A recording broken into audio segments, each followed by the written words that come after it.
First இந்த ஊசி இருக்குது பார்த்தீங்களா, இந்த எண்டில் உள்ள விட்டு எந்த சைடு உங்களுக்கு லைன் போட போகிறீங்களோ அதுக்கு ஆப்போசிட் சைடில் ஃபஸ்ட்டு ஊசியை திருப்பிக்கோங்க. எடுத்து கீழே இருக்க அந்த ஜரியை இழுத்துக்கோங்க. இழுத்துட்டு அந்த முடிச்சை வச்சு லாக் பண்ணிக்கோங்க. பண்ணிவிட்டு எந்த சைடு போடணுமோ அதுக்கு ஆப்போசிட் சைடில் ஒரே ஒரு செயின் ஸ்டிச் போட்டு இதுங்கிட்ட ஆப்போசிட் சைடு வந்தீங்கன்னா அந்த இடத்துல லாக் ஆகிடும். இப்படி எடுத்து இப்படி எடுக்கிறீங்க, இப்படி திருப்பி மறுபடியும் டர்ன் பண்ணிக்கோங்க. எடுத்து திருப்பி டர்ன் பண்ணிக்கணும். எந்த சைடு போகிறீங்களோ அந்த சைடில் எடுத்து ஒரு டர்ன் பண்ணி இதை இங்கே கொண்டு வந்து மறுபடியும் திருப்பி அதே ஆப்போசிட் சைட்லேயே போங்க. உங்களுக்கு நான் மெதுவாக செஞ்சு காட்டுறேன். இப்படி எடுத்துக்கோங்க. எடுத்துட்டீங்க, இதை இப்படி டர்ன் பண்ணி இங்கிட்டு கொண்டு வர்றீங்க, இப்படி கொண்டு போகிறீங்க. டர்ன் வந்து சிக்காமல் வரணுங்கிறதுக்காக தான் நம்ம டர்ன் பண்ணுறோம்.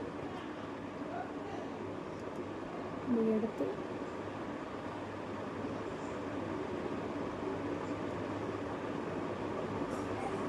எடுக்கிறேன், மறுபடியும் டர்ன் பண்ணி மறுபடியும் இந்த சைடே டர்ன் பண்ணிக்கிறேன்.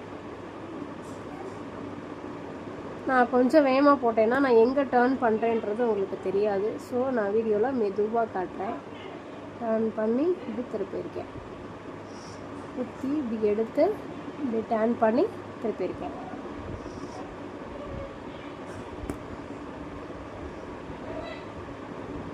தெரியுதுங்களா உங்களுக்கு? குத்தி இப்படி எடுத்து டர்ன் பண்ணுறேன். ரொம்ப இறுக்கமாக இழுத்து பிடிச்சி போடாதீங்க. நார்மலாக கொஞ்சம் ஃப்ரீயாக போடுங்க. நீங்கள் பழகிற வரைக்கும் நல்லா நூலை வெளியே ரொம்ப தூரம் இழுத்து கூட போடுங்க. பழகினதுக்கப்புறம் நம்ம இது பண்ணிக்கலாம். இப்போ அந்த எண்டில் இந்த நூலை ஓரளவுக்கு இந்த அளவுக்கு லென்த் ஆக்கிட்டு கீழே இருந்து எப்பயும் போல் செயின் ஸ்டிச் போட்டால் அப்படி போடுவீங்க, அதே மாதிரி கொண்டு வந்துட்டு அப்படியே இந்த ஊசியை திருப்பி நீங்கள் விட்டதை இப்படி பிடிச்சி இழுத்தீங்கன்னா கீழே மேலே